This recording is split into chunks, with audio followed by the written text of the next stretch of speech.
The following is a Comfortably Zoned Radio Network production.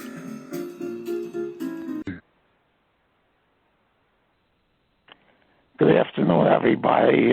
My name is Alan Blumkin, and I'm here with my good friend David Nemec for another episode of David Nemec's History and Trivia program. And today we're going to honor a friend of both of ours named Alan Anderson, who did some podcasts with us over the last couple of years, who passed away on October 11th at the age of 77. Welcome, David. Welcome to you, Al. And, I'm really sorry about Al, of course, and I'm really delighted in having him join us when he could for our podcast. Yeah, he's I've been friends with him since 1961. I met him in the left field bleachers of Forbes Field. I know. That was Forbes Field was a great field too, and Al of course reaches back to the early days. Well, then back into the 50s when I know, and I reach a little farther back than Al.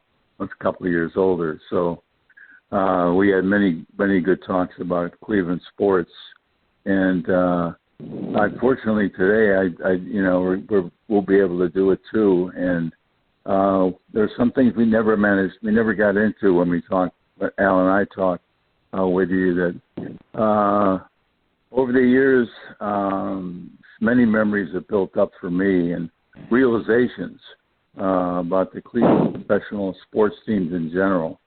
I reached back to 1948 and had the great fortune to do something that I don't know if any living Clevelander can make the same claim.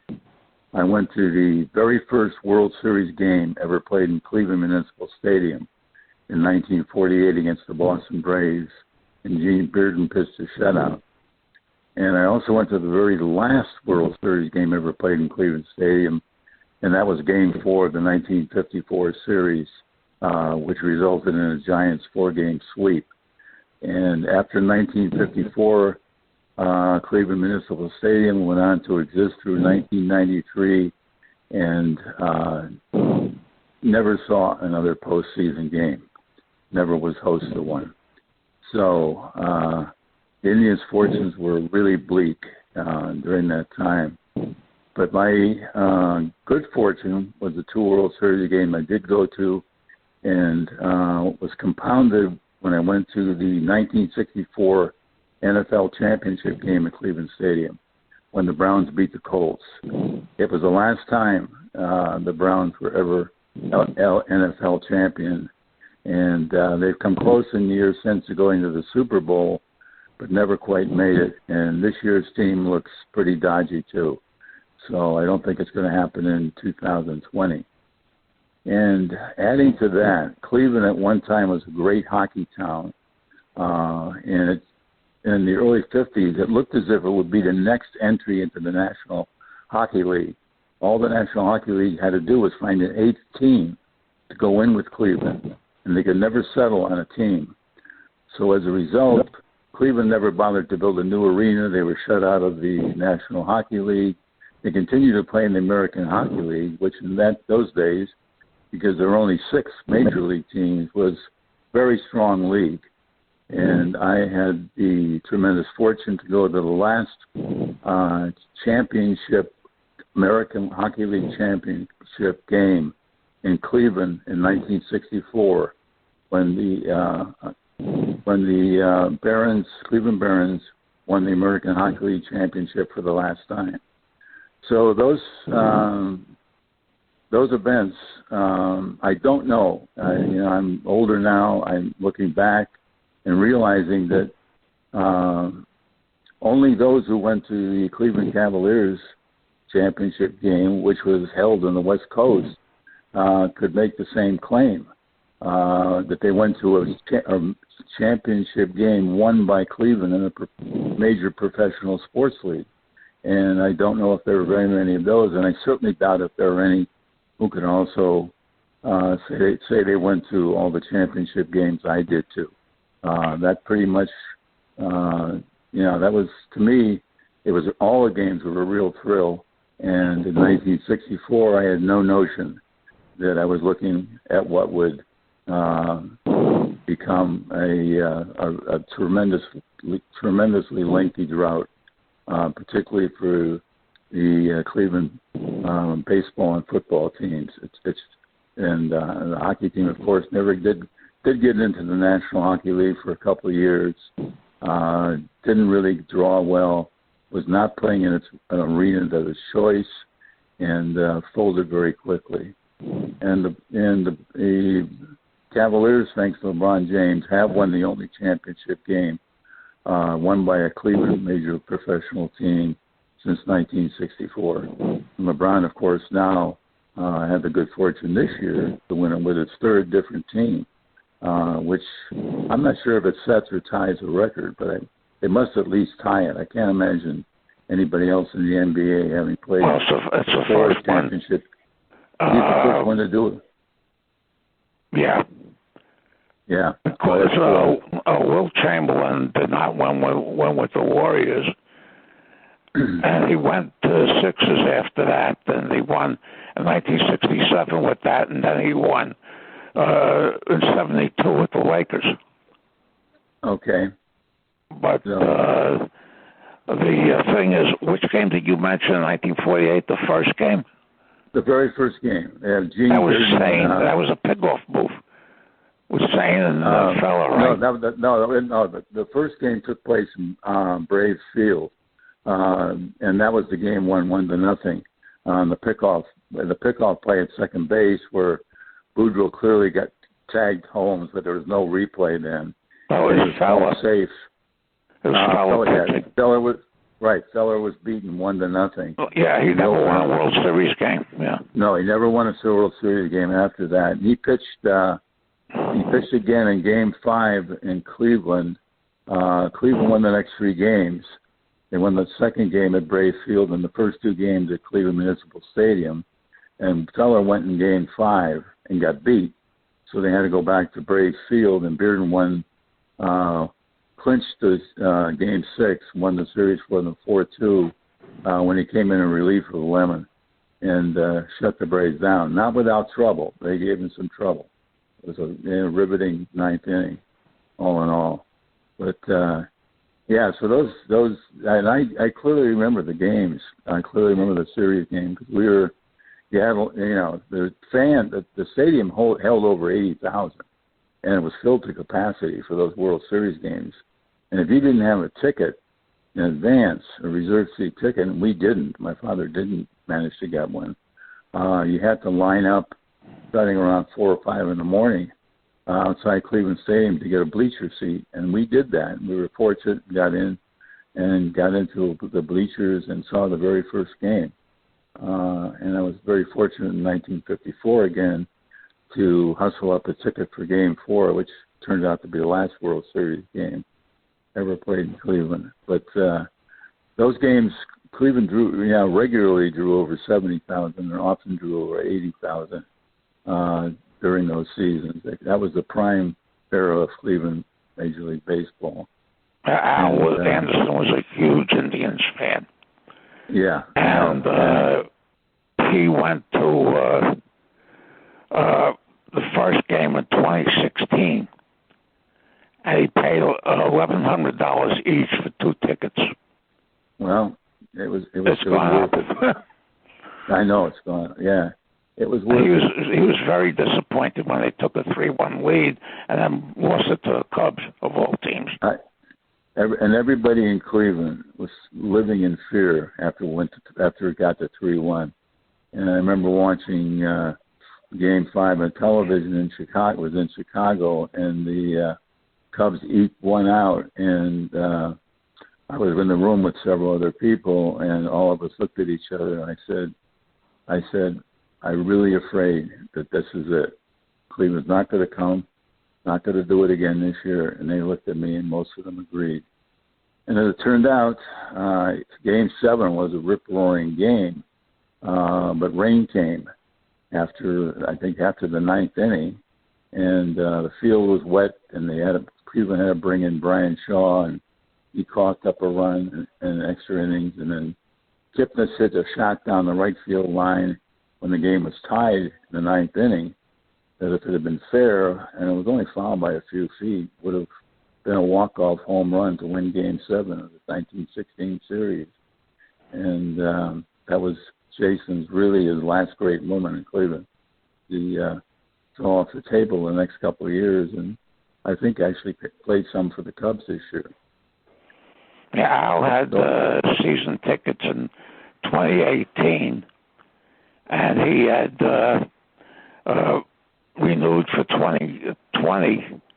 I'm sorry, he had season tickets in 2019. Excuse me. And he was going to renewed for 2020, and then he got very sick, and that was it. But he also told me that he got a letter from them that if he sent the picture, they'd make a cutout. And he declined. Yeah.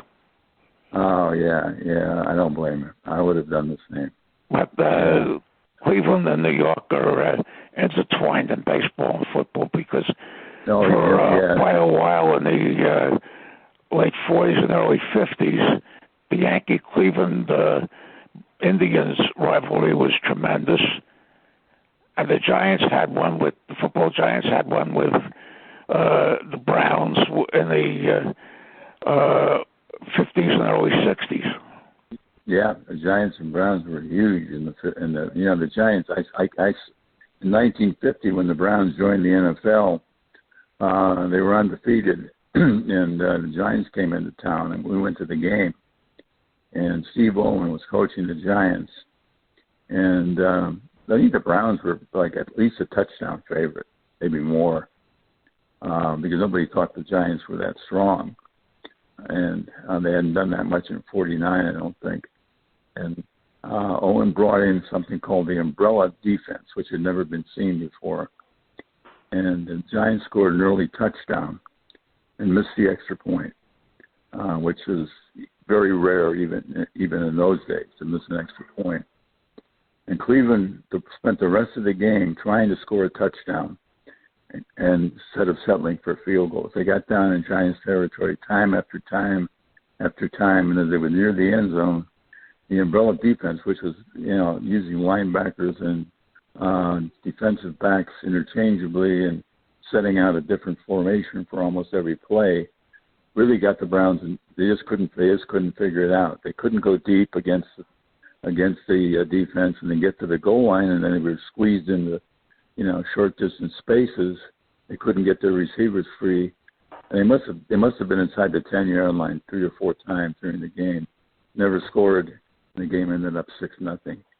And they spent the whole year trying to score a touchdown against the Giants, and only scored one, and that came, I think, in the second game at New York, and then they ended up in the playoffs, and they played the game in New York, as I recall, and it was 8-3, I think, was the final score. Neither team could score a touchdown, but yeah, they were a fierce rivalry, and that, you're right, that did extend into the 60s because the Giants were a very good team into the early 60s until the 63 team was very good, and the 64 team fell off. Very the Giants, the 64 team was horrible. Yeah. The 64 team and the 66 team was even worse. Yeah. They won one game that season, and but the Browns came from the All-American Football Conference, and they were accepted because the Cleveland Rams, who had won the title in 1945, went out to Los Angeles. Yeah, they took in the cream of the All-America Conference. They took in the 49ers also came from there. And Baltimore and the New York Yankees. Yeah, but Baltimore lasted only 1 year. The first iteration. Right, yeah. And then the Colts, yeah, people forget that even though Baltimore came in to the NFL in 1950, they didn't really come in to stay, as I recall, until about 1954. When I came back in 1953. Okay, so the Dallas franchise. It was 1 year. 1 year. Because the Yanks were in there for 2 years, in 50 and 51, and then they flopped. They were very bad in 51. They went to Dallas, and Dallas at that point was so bad that they had to play most of the last season on the road.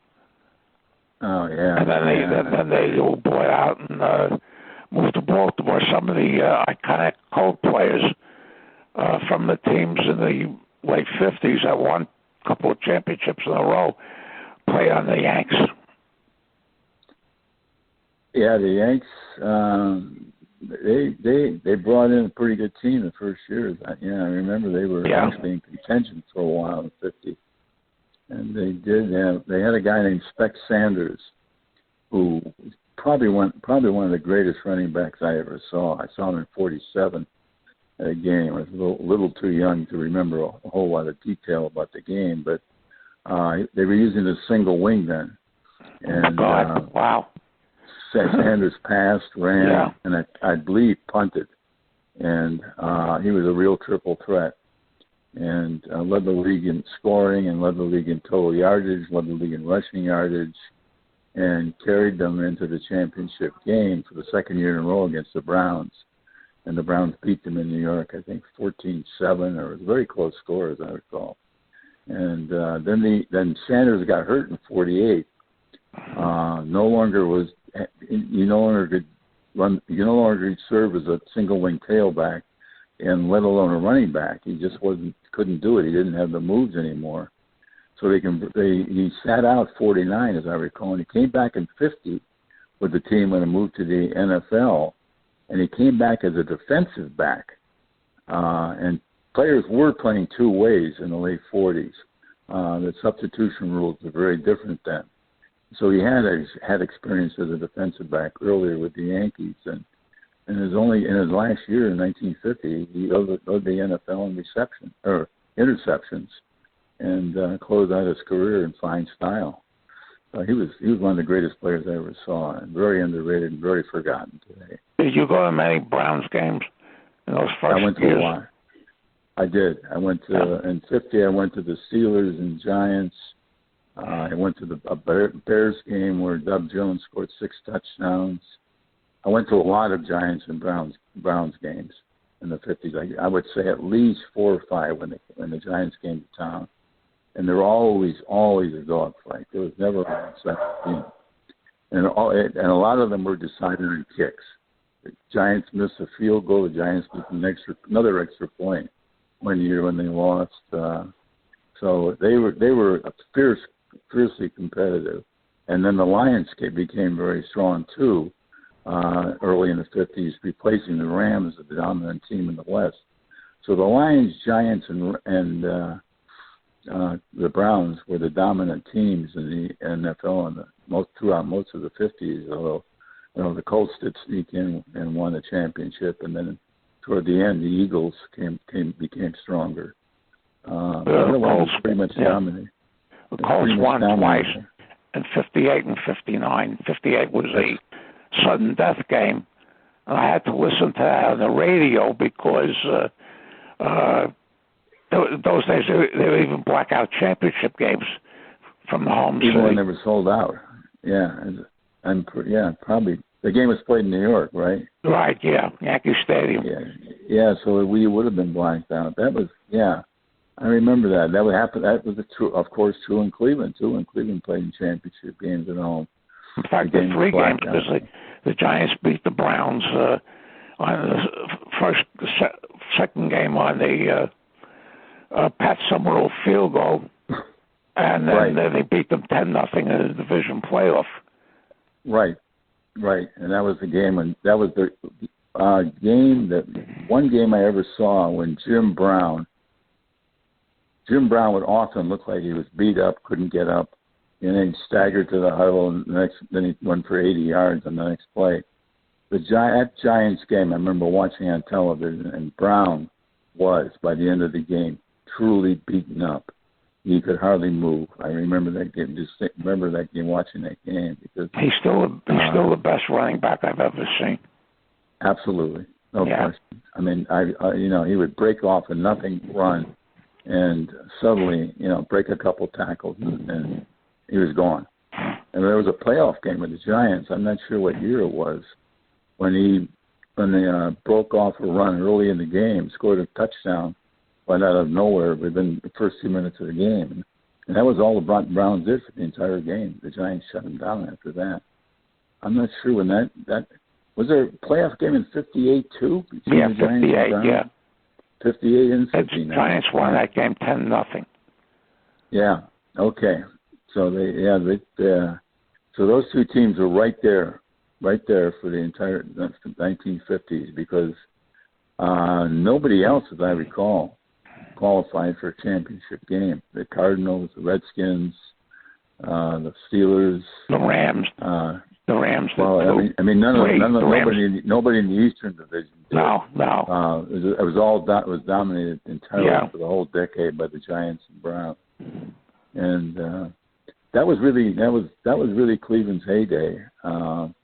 They were good in the mid '60s. They went to a lot of championship games. But apart from '64, they never won again. And then the rejuvenated Browns, which came into existence in '99, have made it to one playoff game in the 20 years, some years since.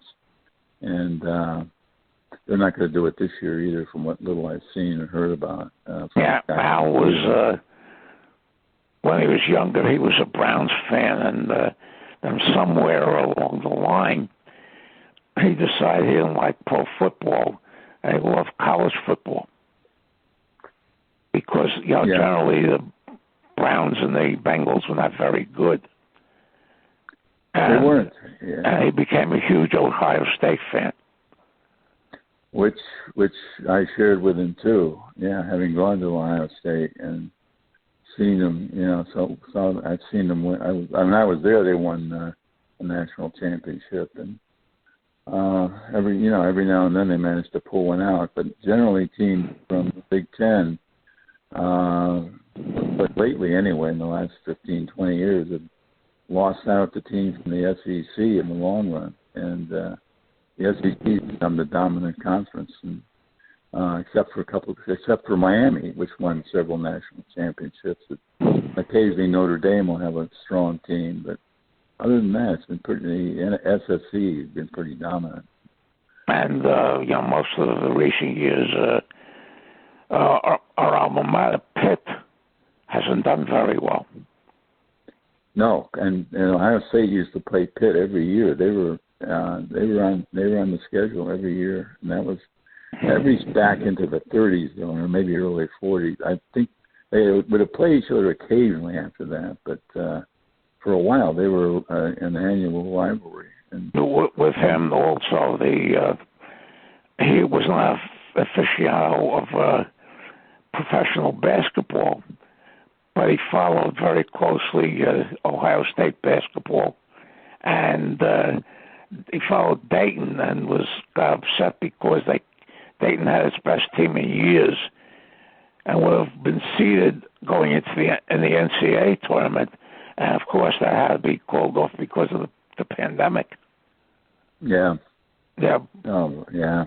And he spent a lot of time in Cleveland Municipal. I was there a few times with him. And one time he said, we're going to have a meal with Luke Easter.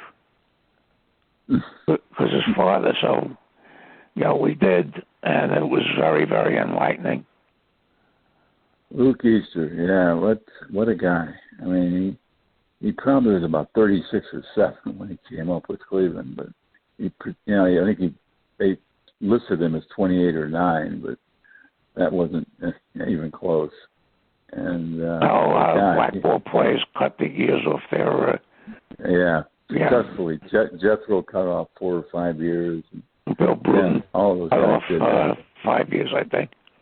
Yeah, that was common in those days, and they had to do it. I mean, nobody was going to give them a look if they were in their late 20s. I know that, yeah. Yeah, so that's George Crowe, I think, cut off a couple of years too.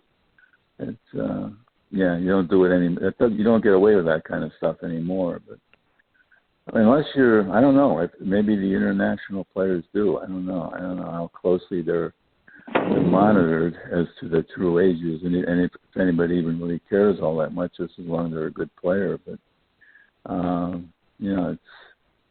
it's a different world now than it was then. I was in the Jake several times with him. I don't know if they still call it that. They don't. They call it. What happened? Jacob's family, 2 brothers, bought the Indians, and Jacobs Field was built and opened in '94, and it seated around 43,000 capacity, and they sold standing room tickets in the lower tier, behind all the lower tier seats. They had standing room tickets. They sold for less than any seats in the house, but you weren't guaranteed a seat, but sometimes you could get one if it became available in later innings. And the capacity is 43,000 then. And then they changed it to Progressive Field. I believe, I'm not sure when, around 2014, I think. You know what the capacity in Progressive Field is now? What? You're not going to believe this. It's 35,000. They took out 8,000 seats. 8,000, Wow. They took away standing room. Standing room wasn't 8,000 though. It was maybe 2,000 or 3,000. But they also cut off some seats, and I don't know. That's probably why. I think during the 16 series, that's probably why. I know Al was probably squeezed, and everybody was squeezed because there were fewer seats than it would have been just 3 or 4 years earlier. If they'd gone The first game I ever saw there was with some other people in 1997, and I had to sit in the makeshift bleachers in left center field. Yeah, where you couldn't see anything basically. Yeah, I remember those. Yeah. After that, when I visited him, we always go to a few games. Yeah, I liked that field a lot then. I haven't been there now since, at least over 10 years. I don't know how it's changed. You don't get enough. You don't see enough on TV to realize the differences. But I thought when it first opened, I thought, wow, this is a terrific field, and it showed. I mean, they were playing to capacity crowds, and I don't know if you remember in the late '90s, Cleveland was considered a large market team. I mean, John Howard had to defend Cleveland in 1999 because their salary cap or whatever it was matched that of the Yankees and Dodgers, very close. And Hart said, "Well, we're not a large market team. We're a small market team that markets our team very well, and that's why we draw capacity crowds, because we don't get the television revenue and all the other stuff that the Yankees get and the Dodgers get. We don't even come close." And now Cleveland builds itself, it's right down there with Tampa Bay and Pittsburgh, and it's crazy what's happened. And, this is nobody really, I don't know if anybody's really written or done a study of how Cleveland has deteriorated since their prime in the peak years in the 90s to what they are today in terms of attendance and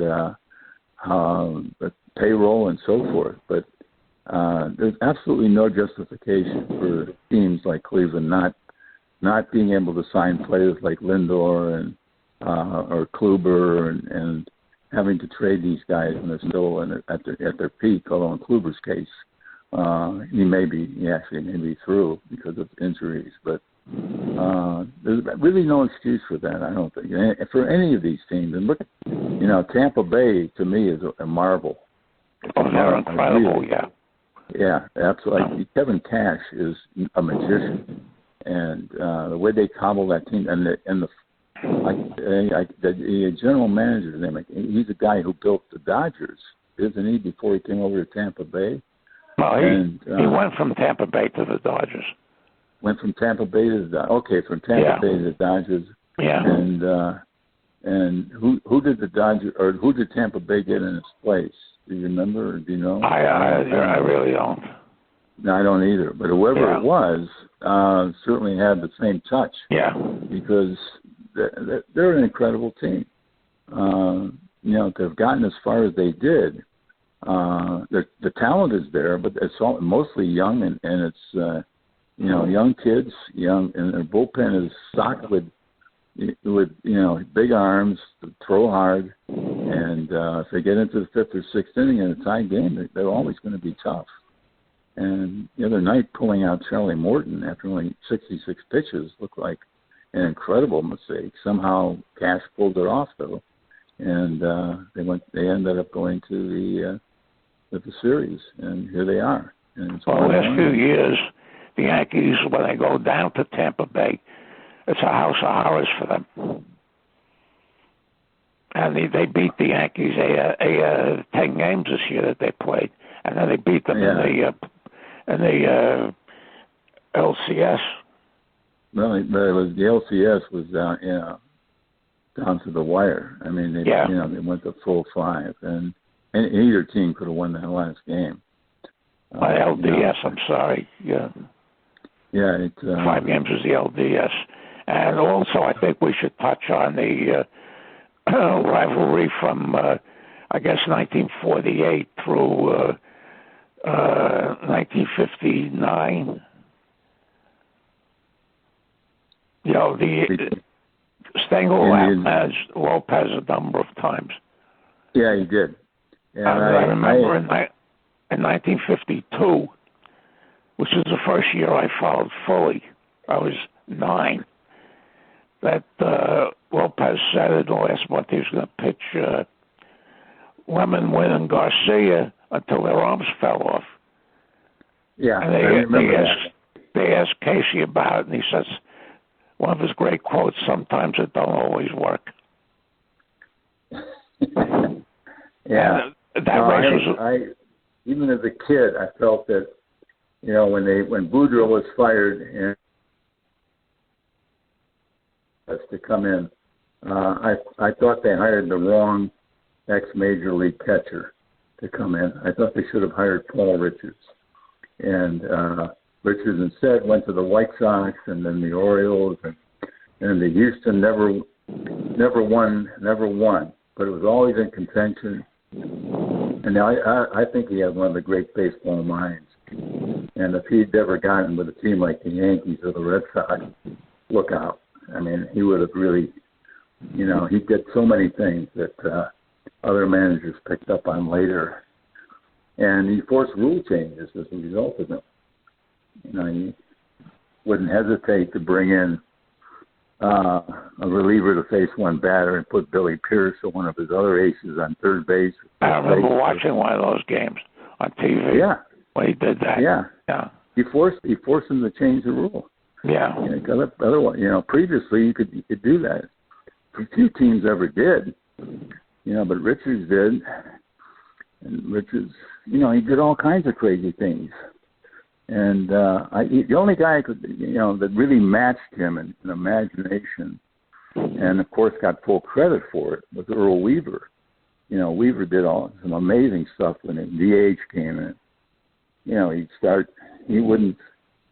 He'd have one of his pitchers batting DH.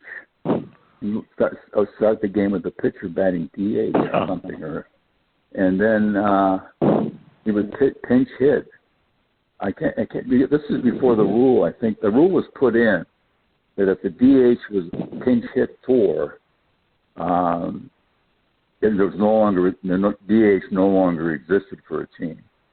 But prior to that, I think Weaver used a pitcher to put him in as DH, then depending on what happened in the first inning, they had runners on or maybe went down 1-2-3.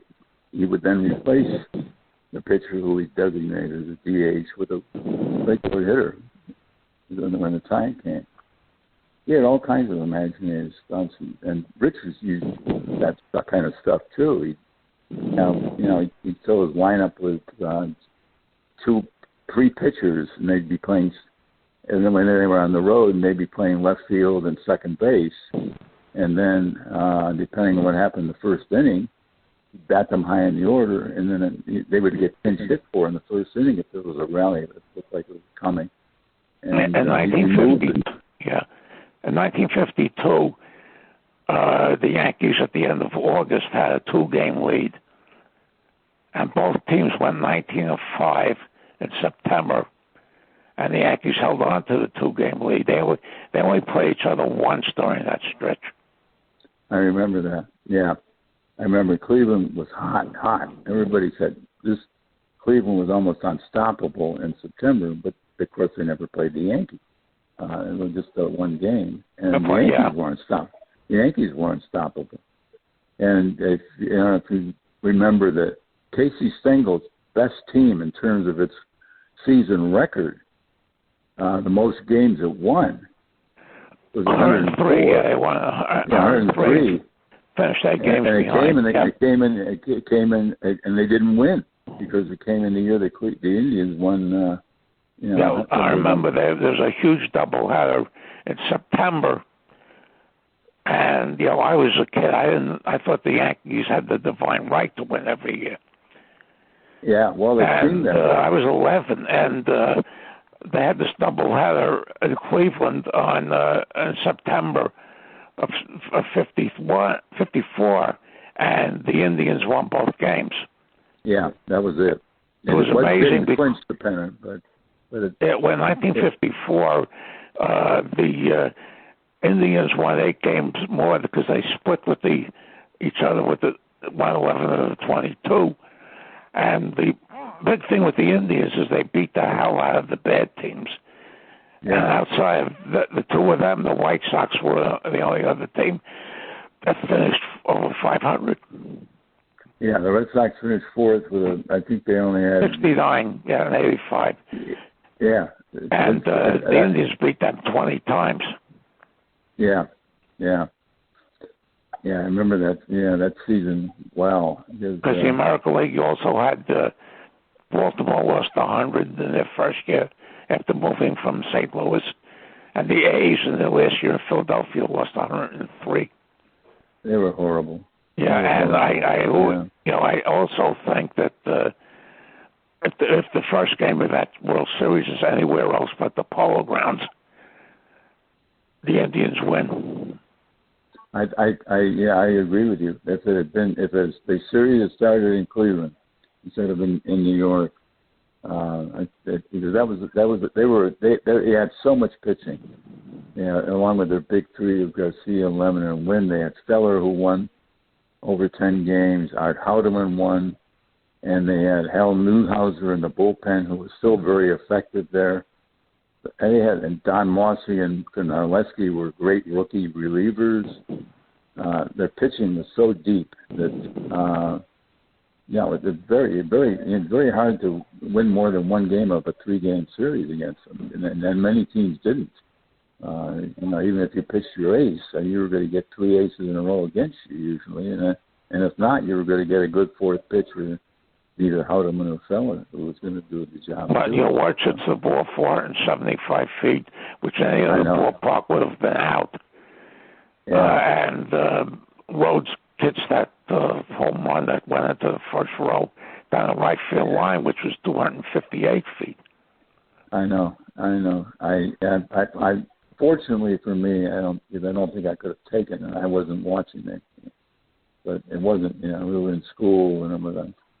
We weren't allowed. They didn't have television for us to watch it on. So it wasn't until I got home that I heard about the game. Alvin Dark wrote a book after he got fired from the A's in the 70s. The book came out about 20 years ago, and he discussed the series, he said, we used to barnstorm with them because we were the only teams training in Arizona at that point. So they play each other about 20 times in spring training. Yeah, the Cubs were out there. They were out there that way too. They were, yeah. And but they were. That was about it. Yeah, he said that they had three problems. One was that they were shaky on defense. Two, that they had no left-handed starters because Score was a year away. And the three was that they were slow. The base running, they were very slow. Yeah, all that's true. They really did, and they had guys who had off years. Dave Philly had a terrible year in right field, and they used to try to platoon him with Westlake, who didn't do much either. And then Rosen broke a finger, and they brought him back before he was fully healed, put him on first base while he was healing, and that was a mistake. Because he just put back in the lineup, and he slumped. His average after May kept dropping, and his power production dropped, and he never was the same player. He wasn't a factor in the series. Yeah, he had a monster year in 1953. If he was able to keep that up for... well, he started off 54 very hot. Then they found in an early season game with Boston when... I don't remember who was it? Maybe Boudreaux was the Boston manager. He knew Rose pretty well, and called the umpire's attention. He said, "Take a look at his bat." And they did take a close look at it, and they found the bat had nails in it. Oh wow! And they pulled it out, which is all they could do. Then they didn't suspend it; they took it out of action. But people then began to wonder, how long has he been using this bat? Did he use it all of 1953, or did he use bats like it? Or is this just something he started in 54? Because he got off to a tremendously hot start. He's getting around 400 with about 8 home runs and 30 RBI after a month into the season. And then after that, then he broke his finger, and after that, he was never the same player. So, he retired after 1956 at the age of 32. Yeah, because Greenberg kept reducing his salary. He gave him the same salary in 55 he gave him in 54. In 56, he said, "I'm going to have to knock you down a bit because you just didn't do it in 55 at all." And then 56, he said, to him, "You're down even farther, else I'm going to knock you down again." And Rosen said, "Forget it, I'm leaving," and he just retired. And he never came back he came back as general manager and front office guy, but never came back I don't think he ever came back in a field capacity as a coach or never as a manager or anything like that. But so another owner another general manager would have given him more of a break than Greenberg did, but maybe not, because that finger, I remember there were photographs of it, and that finger was held up from the bat. He couldn't really squeeze it around the bat, and that was I think it was his trigger finger, and that really just he never recovered from that. Because in 1955, they also had Ralph Kiner, who was playing his last season. Yeah. Yeah, and Kiner didn't have much left anymore either. He was terrible in the outfield. Hit a fair number of home runs and had enough to keep people interested. But he's pretty much finished. His number in the was inflated by when Pittsburgh had after his rookie year when he had 23 in 1946. They put in that Greenberg Garden, and that was there until 53 because he was traded to the Cubs in June 53. But because of Bill Veeck and his machinations in Cleveland, bringing the fence in or putting his fence out, depending on who the opposition was, they passed a rule that you couldn't do that during the season. No. Yeah, and Yeah, Beck tried to did that. Beck was another guy who was very imaginative. He did that in '47, and '47 was the first year that Cleveland had a fence in the stadium. Previous to that, it was just it was the biggest ballpark in the major leagues. You could, if you hit right down the line and right or left, the seats were reachable. But if you hit something in left center or right center, and it got between the outfielders, you were looking at a possible inside the park home run. And nobody in a major league game ever hit one into the center field bleachers. Nobody ever. Josh Gibson repeatedly hit one in the Negro League game, but a couple other players laid claim to doing it in the Negro League games, but nobody ever really came forward as a witness to having seen it. But the center field bleachers were really a stretch. Any ball that got over the center fielder's head was an inside the park home run almost automatically. So they played deep. They had to play a deep center field in Cleveland. Yeah, he would move. He discussed this in Vectors and Rec. Washington or whoever. Teams that were weak. Thank you. Teams that were weak, they'd move it in. And then the Yankees or Red Sox came in, they would move it out. Yeah. And he lived by the rule that if there's no rule against it, it could be done. Yeah. No, Beck was a great guy. Yeah, it was too bad he had to sell him. Yeah. Yeah. He said he had to sell him because he's getting divorced from his first wife. Yeah, she hit him big, and he was a little bit disenchanted with Cleveland too by that time. He didn't really feel that he was being given all the things that the city should have given it in the way of park improvements and so forth after its kind of winning season in '48. And but he did a lot for Cleveland baseball. And back Paul Brown, there's a guy named Al Sutphen with the Cleveland Barons, and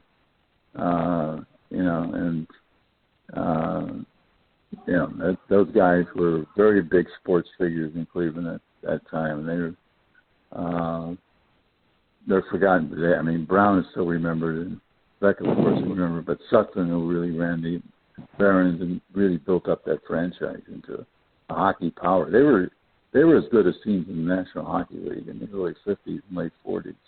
And going to their games, you saw really, really good hockey. But the American Hockey League was loaded with guys like, couldn't make it in the NHL with only 16. Guys like Johnny Bauer, who's now in the Hall of Fame, was with Cleveland for about 8 years before he went to the NHL.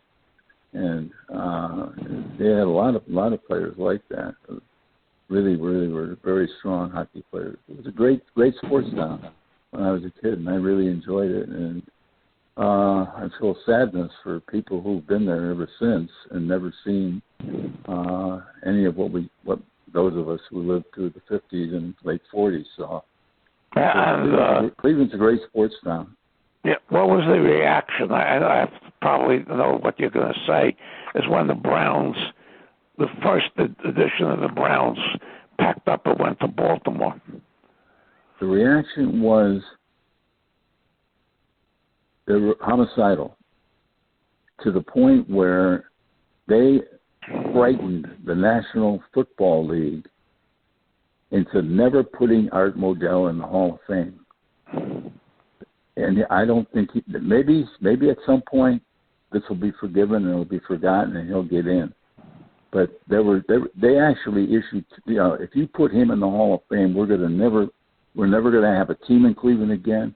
We're never going to have a game in Cleveland again. We're going to form a rivalry. There were all kinds of wild threats issued, but that one stuck.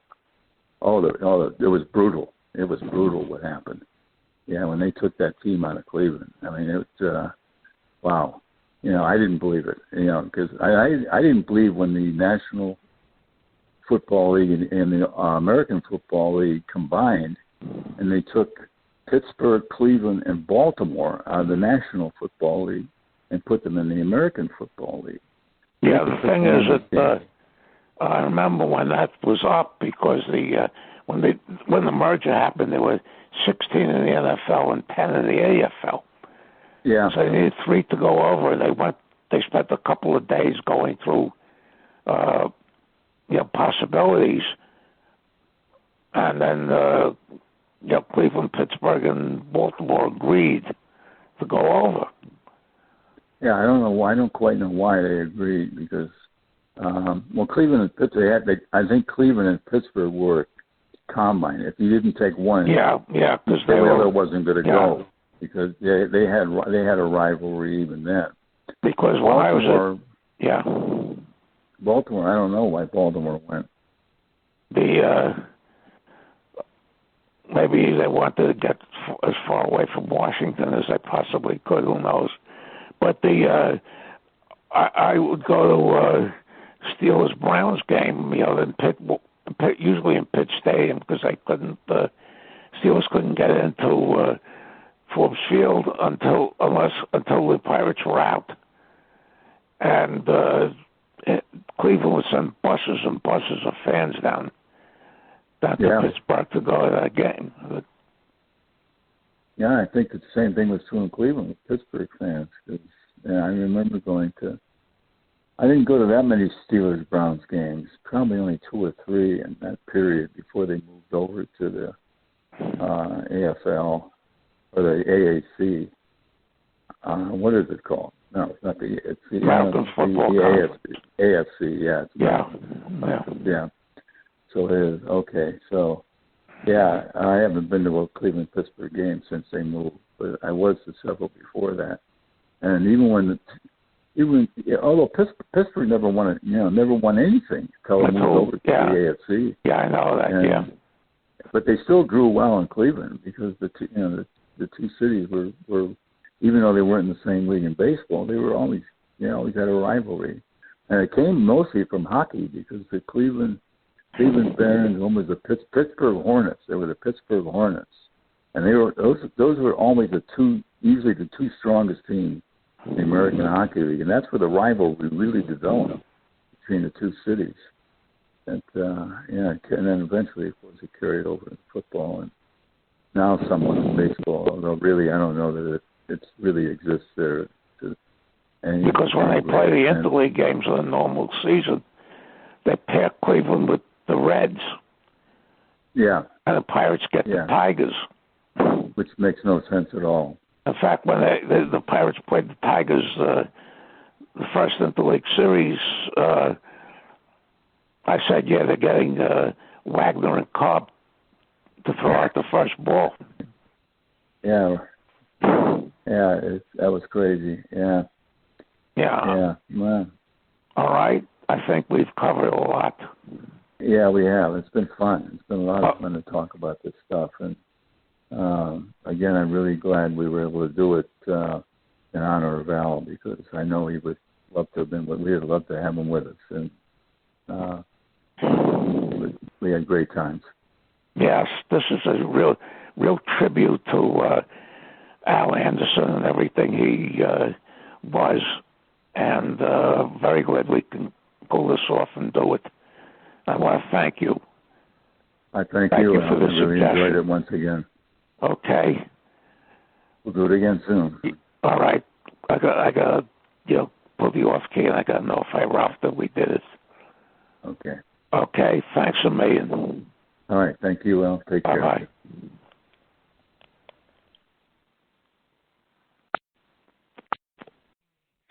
The proceeding has been a Comfortably Zoned network production. You are advised to keep your dreams wet, your humor dry, your children and grandchildren out of military recruiting offices and off the laps of clerics who wear dresses.